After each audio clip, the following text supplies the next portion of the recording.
entonces por el beneficio del paciente se deben considerar penetrantes aquellos que tengan lesiones por arma de carga múltiple, escopeta además, los pacientes que vienen empalados definitivamente pues ya la consideramos penetrante, o los traumas por explosión como una lesión secundaria cuando tienen apertura, digamos, de la piel como tal.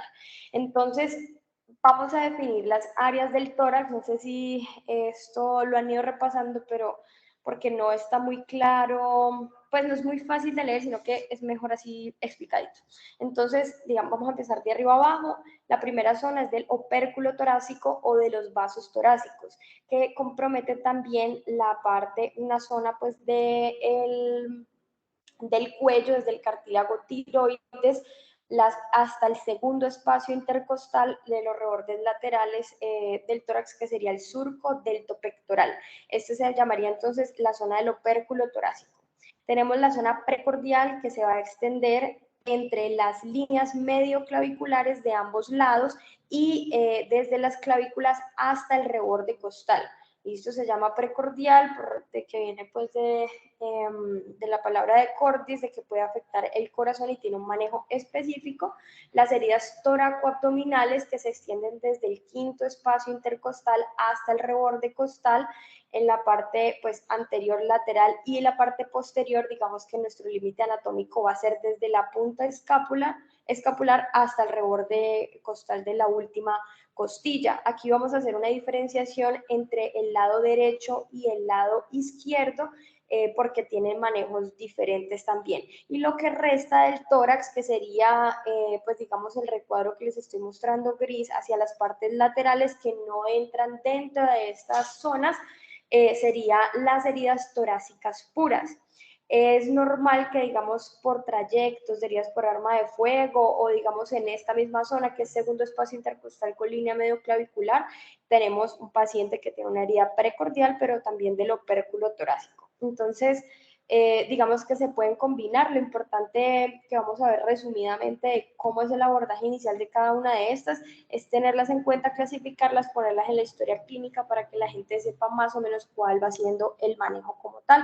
La evaluación del vector de la herida es importante.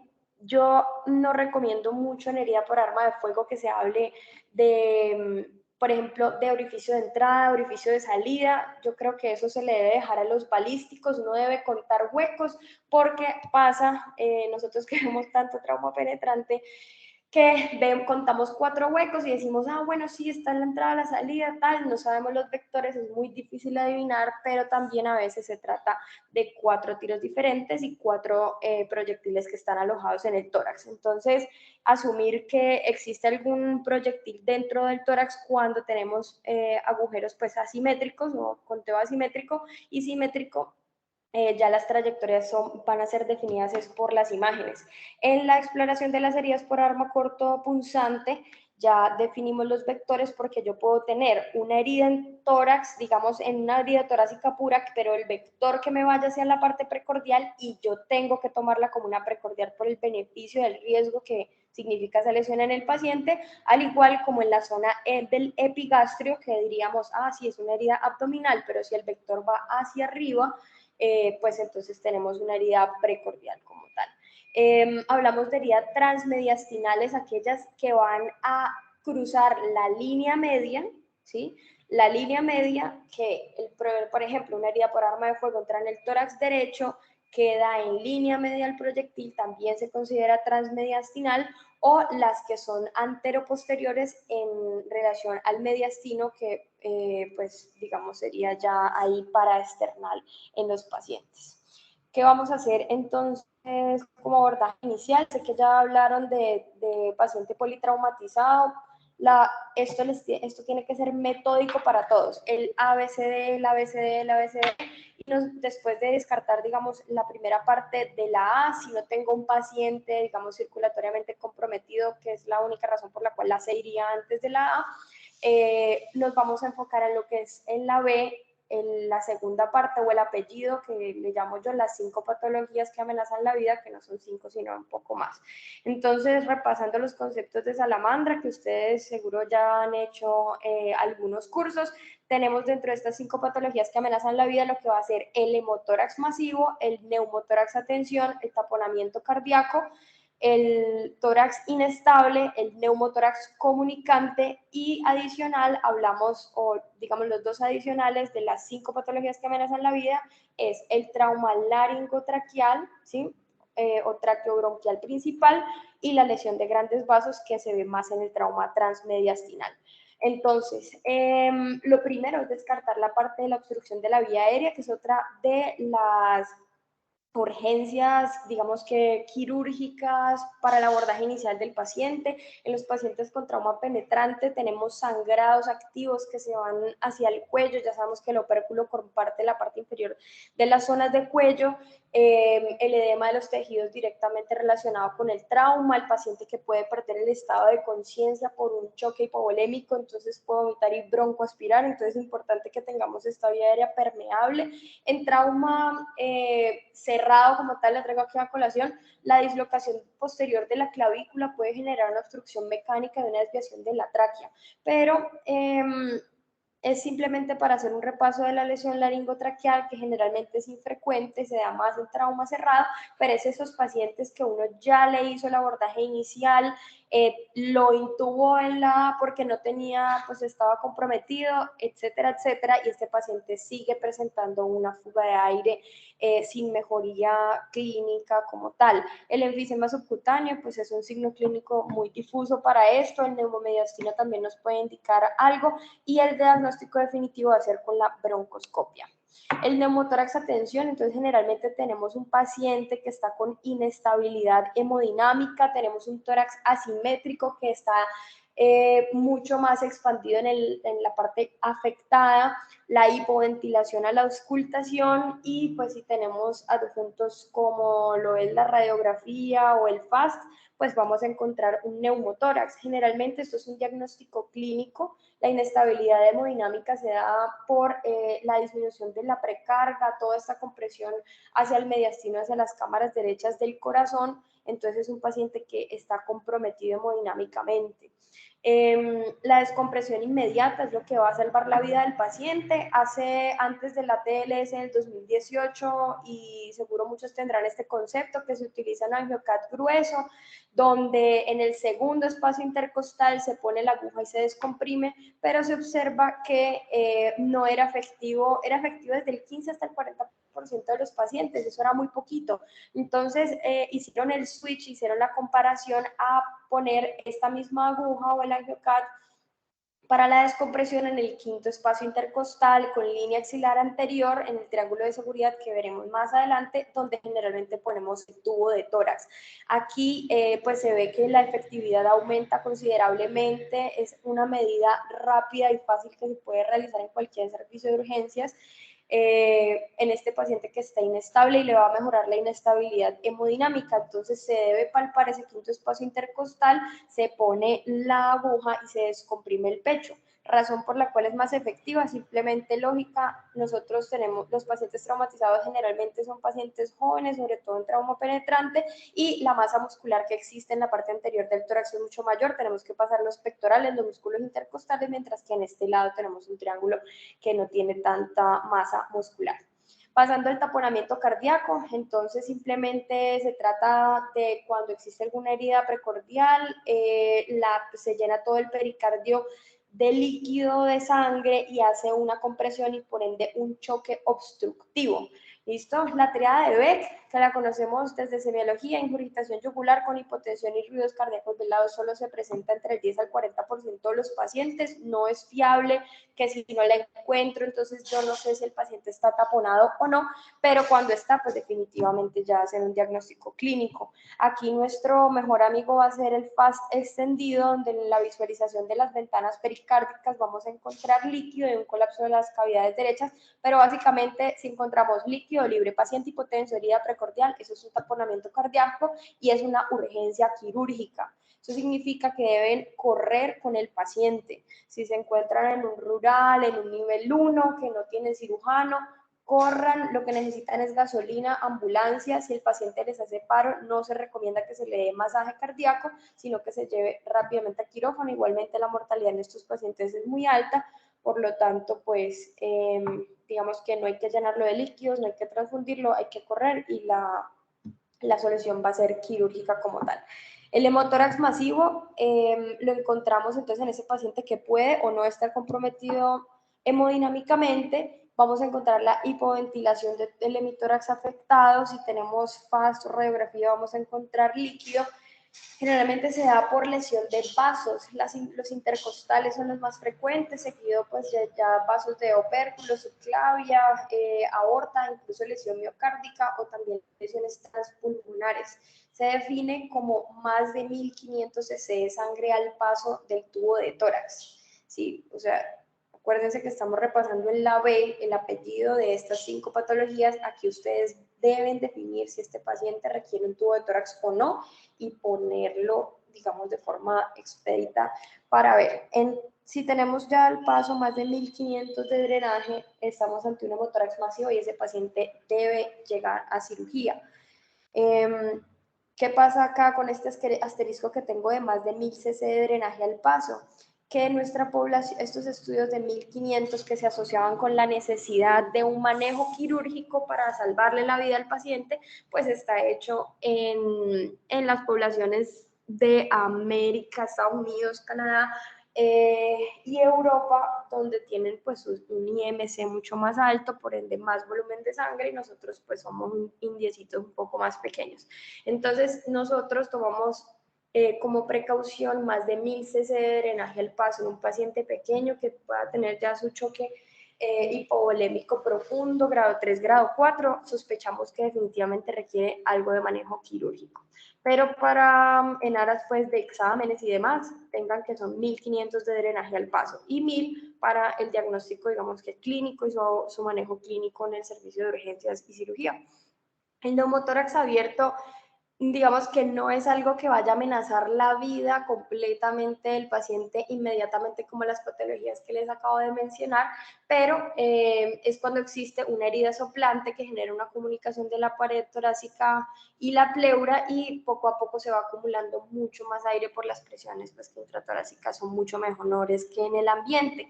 Por este gradiente de presiones entonces va a entrar poco a poco y da una posibilidad de un neumotórax. Atención, el manejo, vamos a ver que es sencillo, vamos a crear lo que es una válvula de Hemlich, aquí lo ponen con un plástico metalizado, realmente casi siempre utilizan una bolsa de Biaflex, se corta un pedazo, se cubre la herida por 3 lados y va a funcionar en forma de válvula, que cuando el paciente inspira, esto se sella, pero cuando expira puede salir el aire por acá y disminuye esa posibilidad de neumotórax. Atención.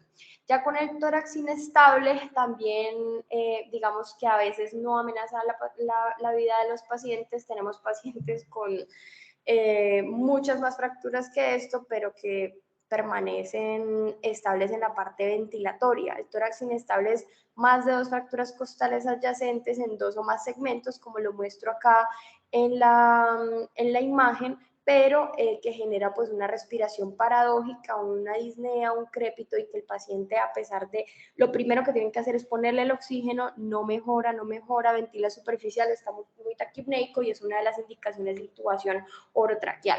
Cuando existe pues este tórax como tal, hablan de casi 60% requiere de ventilación mecánica invasiva y ya no voy a entrar en materia, pero la fijación costal como tal va a depender del destete de esa ventilación mecánica, de la mejoría pues con la analgesia del bloqueo regional que requiera cirugía o no. Y listo, entonces aquí vamos en estas 5 patologías. Vamos a hablar del manejo inicial como tal. Paciente que llega a la R, hacen el ABCD, ustedes trabajan en equipo, un paciente está monitorizando el paciente, mientras uno va haciendo la A, otro va haciendo la B, otro va haciendo la C, y le van contando al líder el del equipo, que generalmente es el cirujano. Si no existe, pues sería el emergenciólogo en la R, qué es lo que está pasando con el paciente. Importante, y algo que no lo tienen muy claro muchísimos médicos generales, es lo la fluidoterapia o la hipotensión permisiva.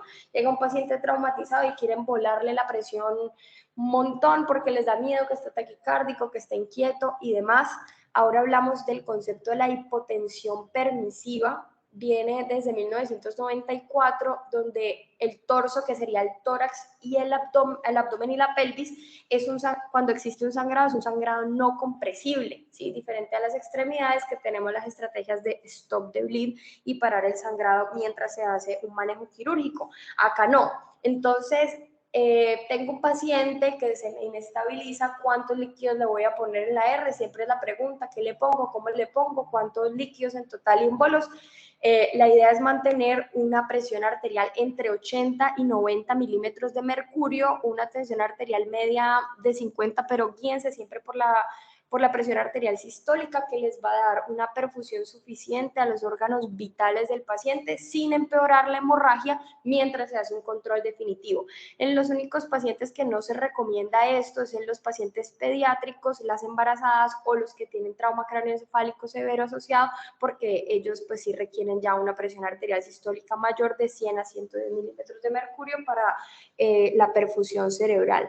No más de 1000 cc de líquidos. El líquido de escogencia va a ser el lactato de Ringer o el Harman. La solución salina empeora la acidosis en el paciente, ya está reevaluada, pero no se deben pasar más de 1 litro. ¿Listo? Si el paciente requiere más de 1 litro, pídale hemoderivados, que ya vamos a ver cómo podemos pedirlos, pero no se debe hacer porque empeora lo que es la coagulopatía traumática en el paciente. Entonces, paciente les llegó 70-40 de presión arterial, póngale un bolo de 250 cc o de 500 cc de Harman, o el lactato de Ringer, mire, evalúe cómo le sube la presión arterial, y si lo tiene entre 80 y 90, déjelo ahí y llévelo a un centro donde lo pueda atender un cirujano y ya hagan el manejo como tal. Si recupera, perfecto, responde a fluidoterapia. Si no, entonces pasamos a ver la utilización de los hemoderivados. Hablando del concepto de transfusión masiva, existen varias que se usen más de 10 paquetes globulares en 24 horas, otros que más de 10 en 6 horas, más de 4 paquetes en 1 hora con un sangrado que continúa en el paciente, o que se reponga más del 50% de la volemia en 3 horas, que es un poco más difícil. ¿Cómo puedo yo activar el protocolo de transfusión masiva? Tienen que preguntar donde ustedes roten cuál es el protocolo, cómo viene el paquete de transfusión, pues para que sepan, que es bien curioso. Y nosotros utilizamos lo que es el ABC Score. Es fácil de utilizar, tiene un buen valor predictivo positivo, predictivo negativo, pero el positivo baja un poco porque suele ser más sensible que específico. Entonces, son 4 criterios: que el paciente tenga una tensión arterial sistólica menor de 90, con una frecuencia cardíaca mayor de 120, que sea de un mecanismo penetrante y que tenga un FAS positivo para líquido libre. Con 2 o más de estos conceptos, en general, uno activa el protocolo de transfusión masiva, se habla con el banco de sangre que tenemos un paciente que puede requerir esto, y nosotros pues lo aplicamos con también la parte clínica del paciente, sobre todo las variables hemodinámicas, cuando vamos a pedir el paquete de emergencia. Entonces, ¿qué es un paquete de emergencia? Es algo que manda el banco de sangre directamente, sin pruebas cruzadas, generalmente es O positivo. Ay, doctora, ¿por qué no negativo, que es el donante universal?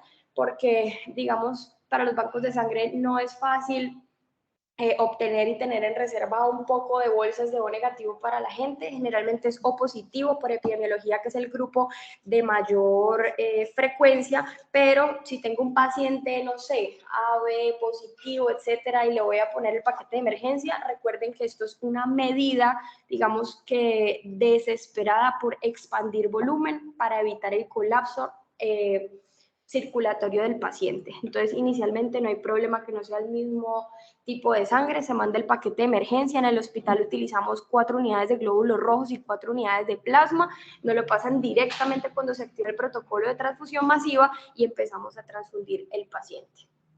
En cuanto al uso de antifibrinolíticos, como lo es el ácido tranexámico, una medida barata, siempre está en el carro de paro, siempre está en la R, generalmente nunca se acaba. Sale este estudio que es el CRASH-2, si les llegan a preguntar, exámenes de residencia o demás, donde se evaluó que, en resumen, más de 20.000 pacientes estudiados para esto. Sirve en las primeras 3 horas del trauma. O sea, el paciente lo hirieron a las 10 de la noche, les llegó a las 11, póngale ácido tranexámico, 1 gramo ahorita, la ampolla viene de 500 miligramos, le ponen 2 ampollas y repiten la dosis cada 8 horas.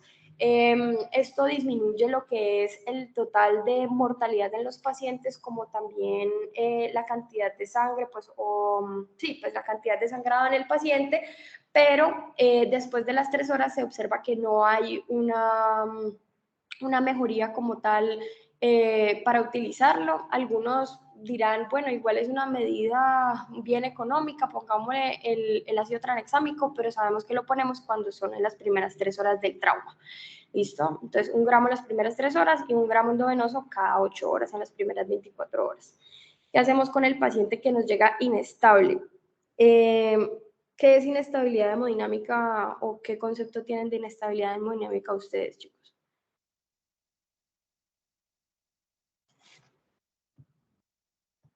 Que esté, pues, de pronto con hipotensión, con alteración del estado de conciencia, con dolor ¿Hipotensión de cuánto? Así, pum, un número. menor de 90 al histórico. Ajá, listo, bien. ¿Alguna otra cosita? Si tiene alteración del estado de conciencia, ¿cómo así? Pues si no está alerta, si está como que pues, no está en 15 de 15 al lado, como eso puede estar ahí dentro de inestabilidad hemodinámica. Vale, listo.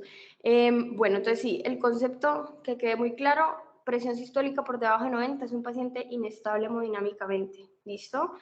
Otra cosa de lo que hablamos del estado de conciencia, descartando que no se trate de un trauma craneoencefálico, un paciente agitado es un paciente choqueado, ¿listo? Hipoperfundido en su cerebro y demás, generalmente lo encontramos con esto. Podemos tener presiones un poco más altas, pero unas frecuencias cardíacas elevadas, lo cual nos da, digamos, lo podemos utilizar lo que es el índice de choque, eso sí se los dejo de tarea pues para que vayan y lo lean de cómo podemos clasificar el choque como tal del paciente.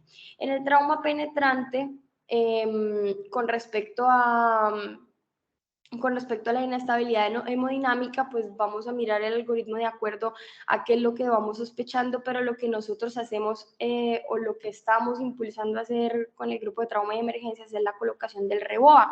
Ahorita agregamos una letra que es la C a la parte principal del ABCDE, que no solamente se trata de circulation first, sino de también los catéteres de acceso venoso. Entonces, paciente que llega inestable, una presión arterial sistólica menos de 90, le canalizan la vena femoral y le canalizan la arteria femoral para después usar este dispositivo, es el REBOA, pues las siglas es de el balón de oclusión aórtica endovascular. Se pone a través de un catéter femoral, pues un equipo quirúrgico lo pone en la zona 1, o sea, digamos la aorta torácica como tal, está la zona 2 que no se coloca porque aquí van todas las ramas anteriores de la aorta del abdomen, o en zona 3.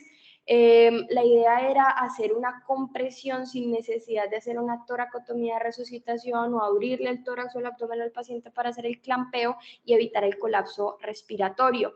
¿Qué hace el clampeo de la aorta? Preserva y redistribuye el volumen sanguíneo, disminuye las pérdidas infradiafragmáticas, aumenta el volumen del ventrículo izquierdo, pues el trabajo del ventrículo izquierdo, aumenta la contractilidad, disminuye, pero pues tiene sus efectos deleterios como la disminución de la perfusión abdominal, induce el metabolismo anaerobio, puede haber síndromes de reperfusión y aumenta pues la poscarga de este ventrículo izquierdo.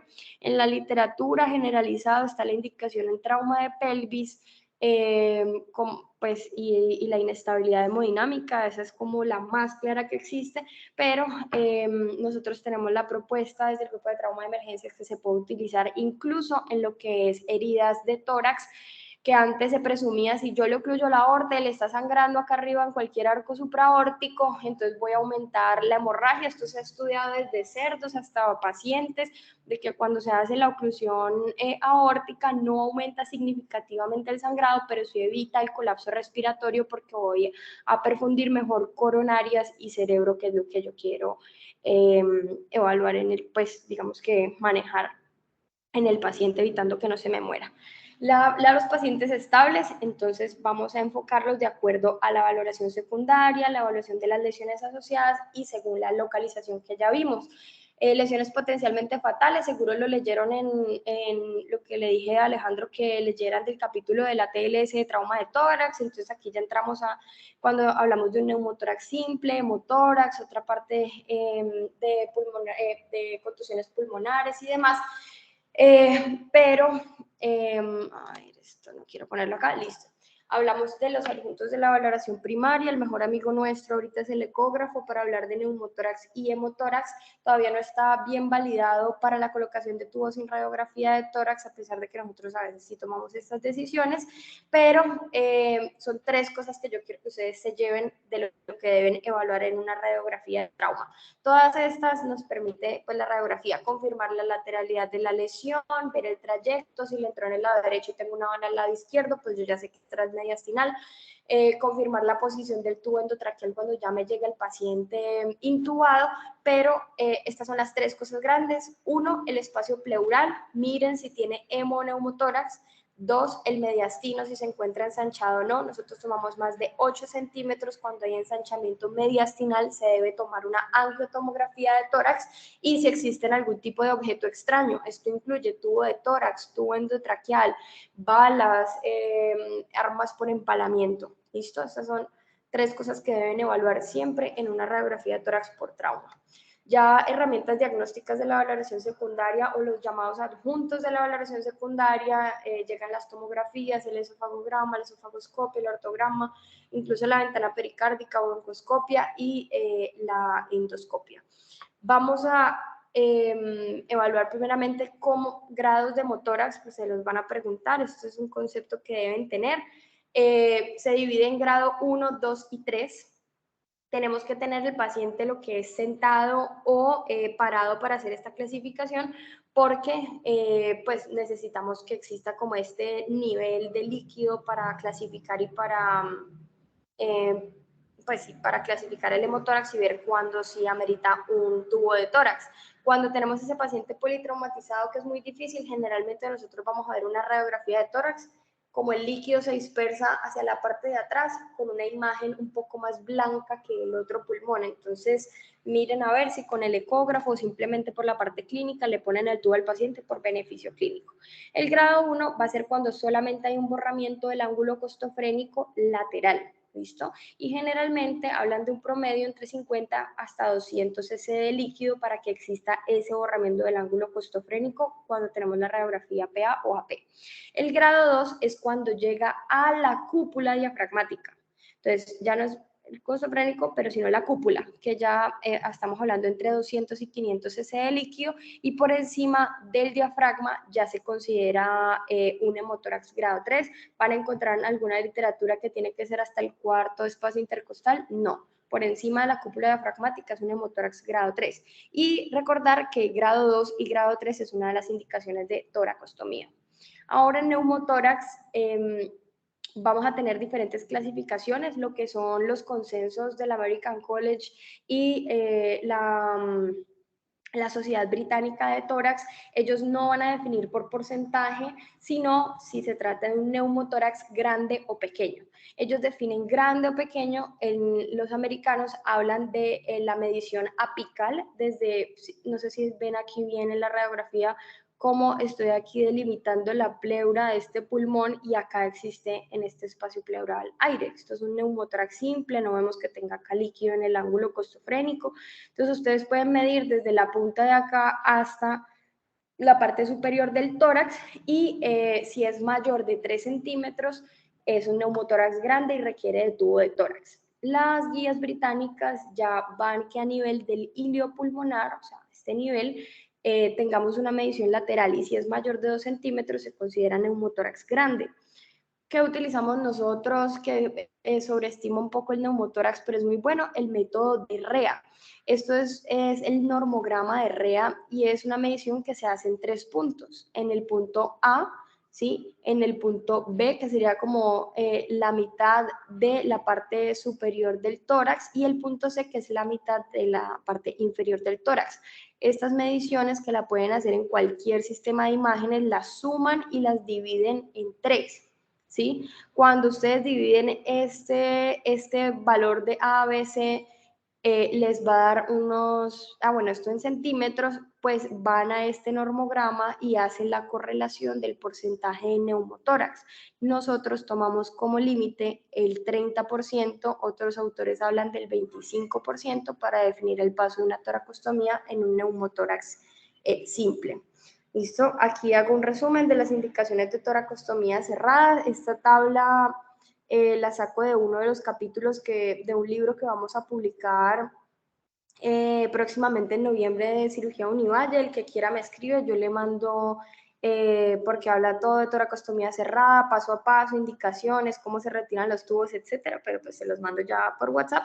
Las indicaciones, entonces, ya sabemos: neumotórax a tensión, neumotórax comunicante porque puede llegar a tensión porque sopla la herida, neumotórax mayor, que sea la medición apical o a nivel del ilio, que tiene que ver con un neumotórax grande por las vías que ya les dije, o mayor del 25% por el método de REA.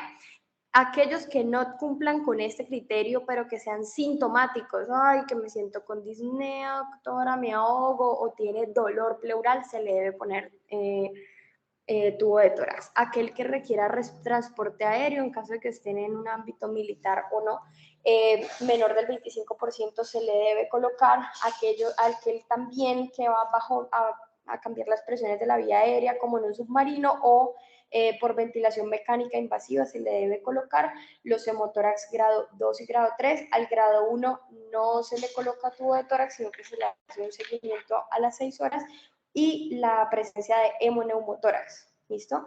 Cuando existe hemoneumotórax, así sea grado 1 y un neumotórax pequeño, porque se observa que, digamos, que se tiene mayor riesgo de empiema al paciente y no se drena, no se reabsorbe rápidamente esa sangre pequeña y puede llevar a más complicaciones de los pacientes, por lo cual también es una indicación. ¿Cómo se coloca una toracostomía cerrada o qué necesitan? Rápidamente, estos son digamos, un equipo general que tendríamos para esto. Este es el tubo de tórax, unas gasas y compresas, nuestra jeringa con la lidocaína o bupivacaína, lo que quieran elegir, un bisturí, una Skelly, una tejera de mayo, nuestro equipo de sistema de drenaje o pleurevac de las cámaras que ustedes deseen, y un portaagujas con una sutura que sea de gran calibre, como una seda 1.0, una seda 0, pero pues si no tienen bicril, prolen, lo que sea, etcétera. Cuando les hablo del triángulo de seguridad, de dónde se coloca el tubo de tórax, entonces este triángulo está dado por los límites del pectoral mayor en la parte anterior, acá inferior por el serrato y posterior por el dorsal ancho. Si ustedes se palpan su mismo tórax en esta zona, van a encontrar que hay mucho menor masa muscular para atravesar esos planos con el bisturí como tal.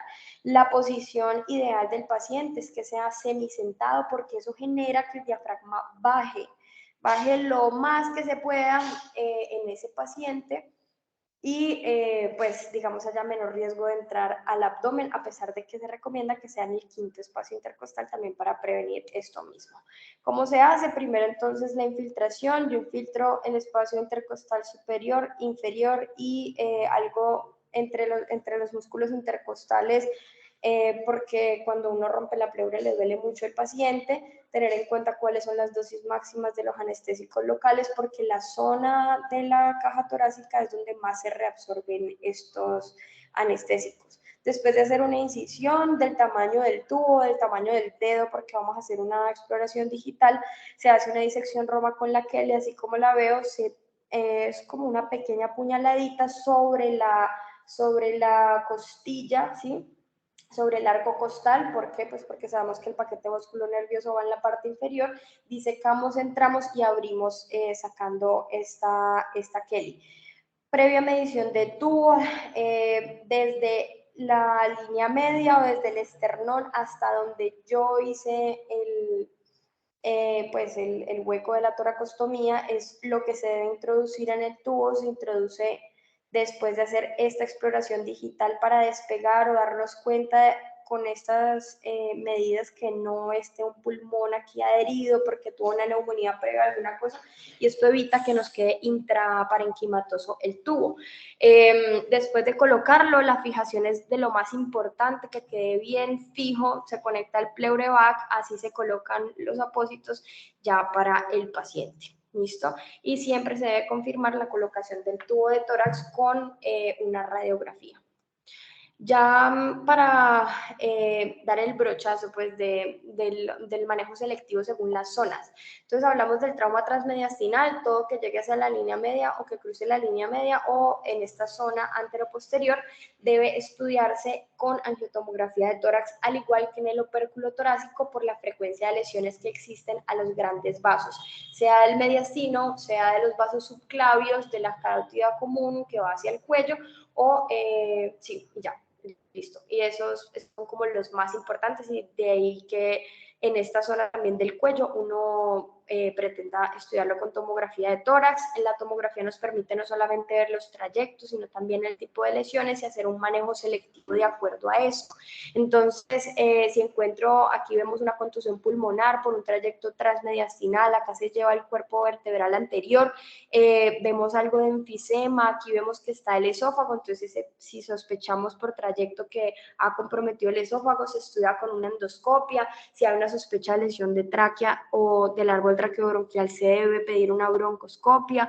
Si hay una lesión vascular, sea por trombosis arterial o alguna otra cosa, debe evaluarse la necesidad de cirugía versus manejo endovascular, que es casi siempre lo que termina pasando, pero ya dependiendo de las lesiones, pues miramos cuál va a ser el manejo. Bueno, ya, listo. En cuanto al trauma toracoabdominal izquierdo, vamos a separarlo en izquierdo o derecho. Recordar que cuando tenemos esta zona, en el 20 al 30% de los pacientes, del 20% de los pacientes tienen lesiones abdominales asociadas. En el lado izquierdo, si se trata por arma cortopunzante, el 20% de los pacientes van a tener una laceración diafragmática, pero hasta el 30% de los pacientes con herida por arma de fuego.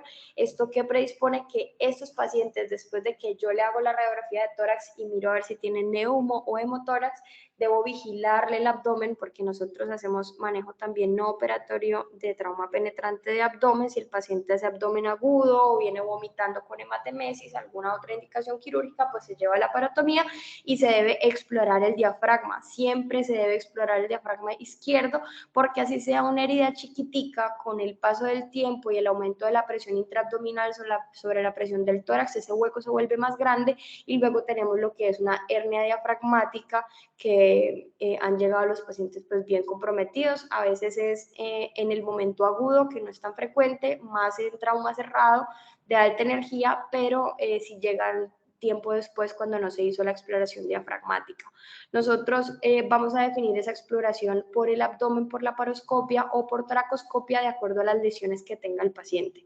Si tiene un espacio pleural no resuelto, está con un tubo de tórax, entonces preferimos que sea por tracoscopia para de una vez drenarle ese espacio y hacer pues el reparo del diafragma en caso que lo tenga, o si no tiene nada en el tórax, en el abdomen ya completó vigilancia, se hace una laparoscopia diagnóstica y se evalúa si requiere o no este manejo.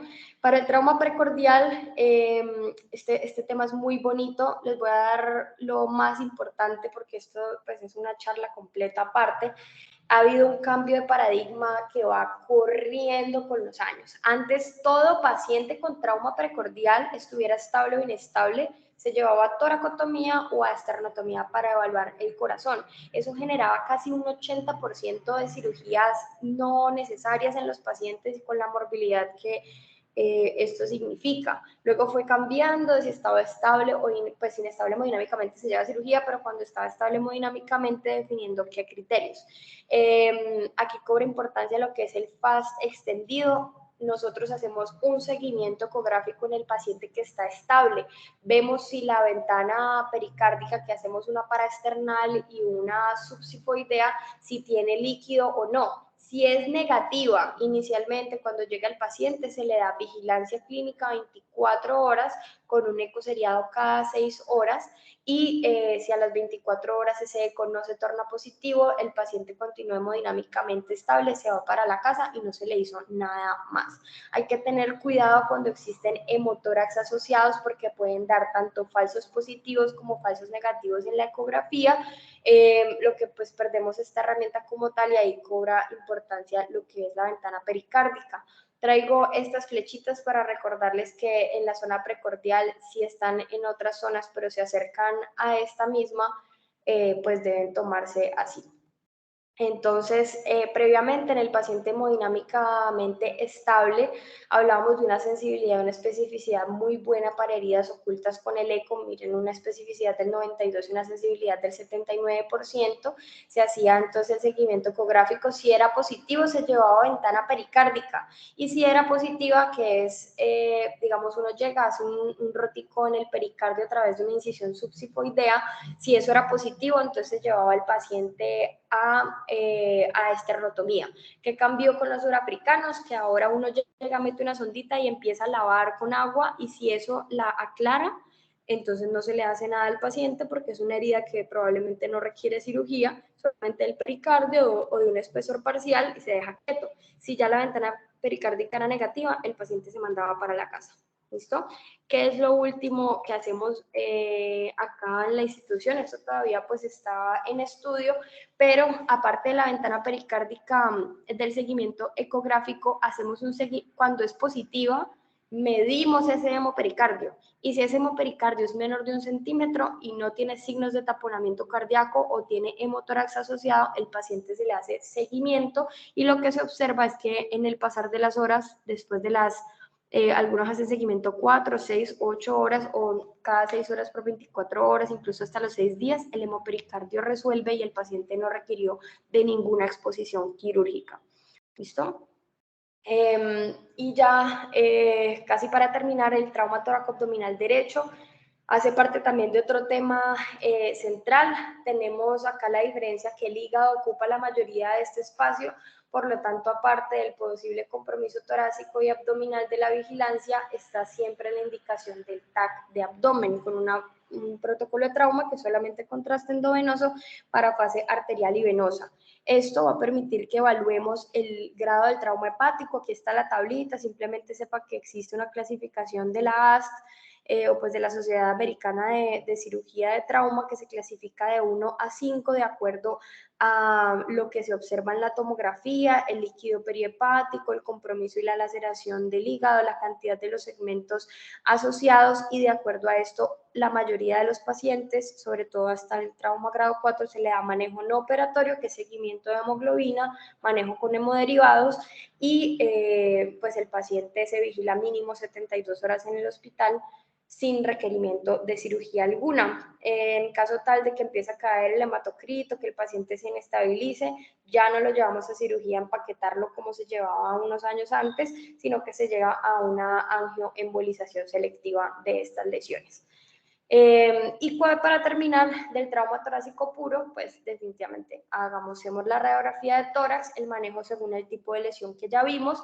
En caso de que la radiografía de tórax sea normal y el paciente esté asintomático, usted le toma un control a las 6 horas con la radiografía.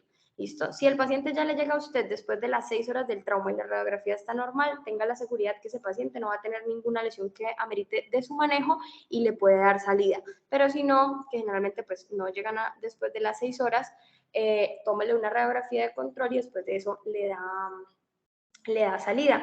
Recordar que el 80% de las lesiones pulmonares van a resolver con el tubo de tórax. ¿Por qué? Porque lo más frecuentemente lesionado es el pulmón, y cuando uno le pone el tubo de tórax al paciente, expande ese pulmón y él mismo expandiendo hace un control del sangrado. Eso era todo lo que les traía hoy, muchachos. No sé si tienen alguna pregunta.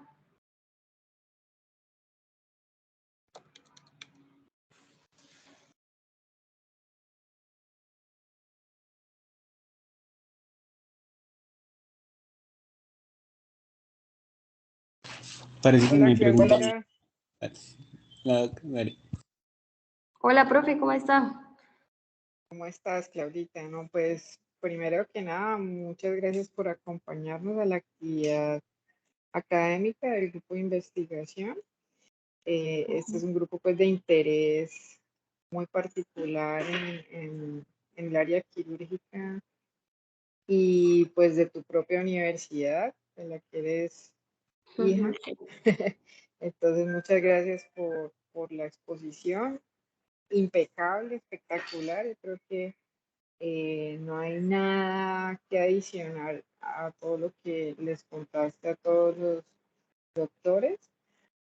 Lo que sí me parece muy relevante es que después ellos vuelvan y se vean la charla y vayan aplicando los conceptos con los pacientes que vean en cada una de las instituciones donde se estén formando en este momento, porque uno puede ver una radiografía al lado de otra persona e irse preguntando esas cosas que tú les enseñaste hoy, que si está centrada, si está bien intubado o no, qué nivel de neumo tiene, cuál nivel de neumo tiene, etcétera. Cuáles fueron los trayectos, pues también con respecto al TAC y cuál sería el manejo ideal. Y eso es en la práctica diaria. No hay forma de aprender esto solo leyendo, sino De acuerdo, aplicándolo a profe. diario. Entonces, muchas gracias. La verdad que para mí es muy, muy orgullosa, me siento muy orgullosa de la charla que has dado ahorita.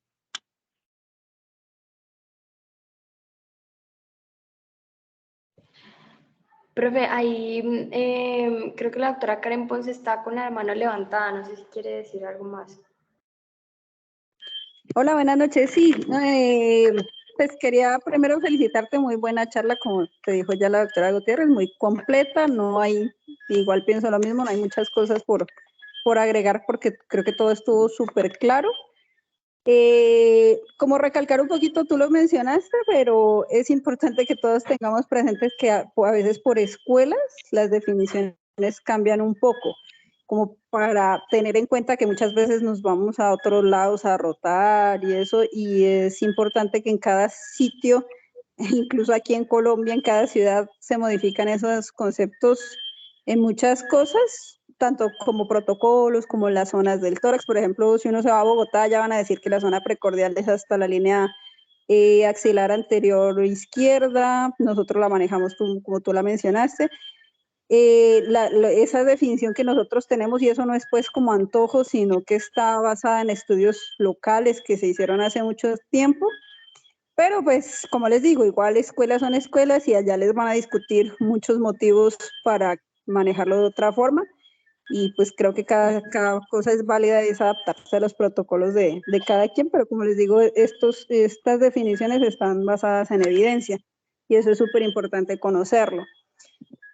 No, por lo demás, nada, creo que no hay muchas cosas, es lo que dice Sandra, simplemente continuar aplicando esto en el día a día, cada herida que ustedes vean, aplicar todo de principio a fin, no olvidarse la exploración de la herida, que es a veces una cosa muy sencilla, pero que se nos pasa, y eso hace que se hagan muchos estudios innecesarios a los pacientes en heridas que ni siquiera son penetrantes, que ni siquiera un paciente que se podría dar salida de inmediato con una simple aplicación de tetanol y suturarlo y se podría ir, con una exploración de herida que nos defina que no es penetrante. Muchas veces por no hacer esa exploración pedimos de entrada una radiografía, pedimos de entrada muchas cosas pues, que no sirven como se dieron cuenta. Entonces, no olvidarnos esa parte que es súper importante en la práctica de ustedes, que va a ser el día a día eso. Y estoy, no más. Muchas gracias por la charla. No, gracias por la invitación, Doc. Sí, lo que dijo es bien, bien importante para los muchachos. Si alguno más quiere preguntar algo, alguna duda, yo a Alejandro le puedo enviar la presentación para que la comparta con ustedes y hacen un repasito. Veo que grabaron la charla, entonces no hay lío, porque ahí tienen pues ya todo lo dicho. Sí, claro que sí, doctora. La verdad también me pareció una charla muy enriquecedora.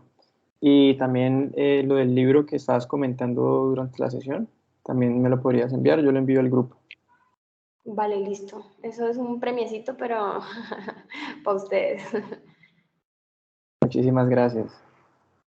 Si alguien quiere hacer un aporte, también lo puede realizar.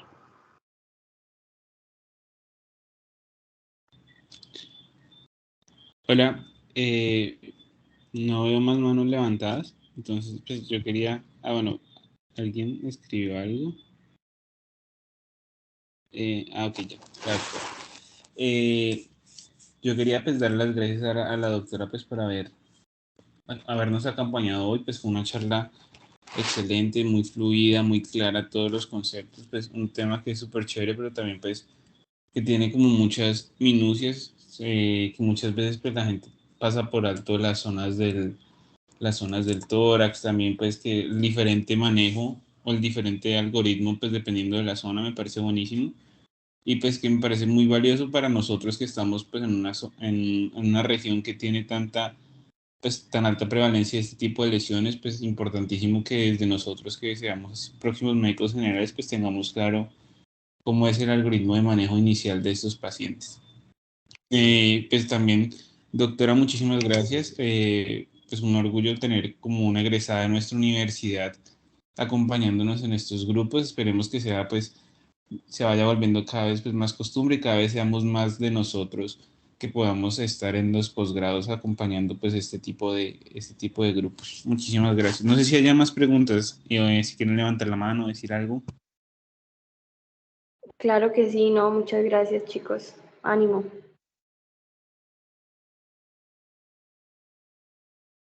Bueno, con respecto a lo que está poniendo la profe Sandra, es un libro que está súper chévere, lo hemos hecho en conjunto con el esfuerzo de varios profes y varios residentes desde hace ya 2 añitos. Va a hablar de básicamente todo el manejo del trauma, está bien explicado, sencillo, desde quemados, politraumatizados, cada uno de los traumas pues que por ejemplo mencioné, que toracoabdominal, y va a ser lanzado en noviembre, va a haber un congreso que pues les extendremos la invitación, pero también la salida del libro, más el costo pues de lo que cuesta para que lo tengan, va a ser con el fin de apoyar una fundación que se llama Transformando el Círculo de la Violencia, que es el programa pues, de prevención, digamos que secundaria de violencia que existe en el hospital. Tienen más de 240 muchachos que ingresan pues, en un contexto específico de violencia, se les hace intervención pues, para disminuir la recidiva de ellos mismos. Entonces, pues después los animamos para que nos apoyen con eso.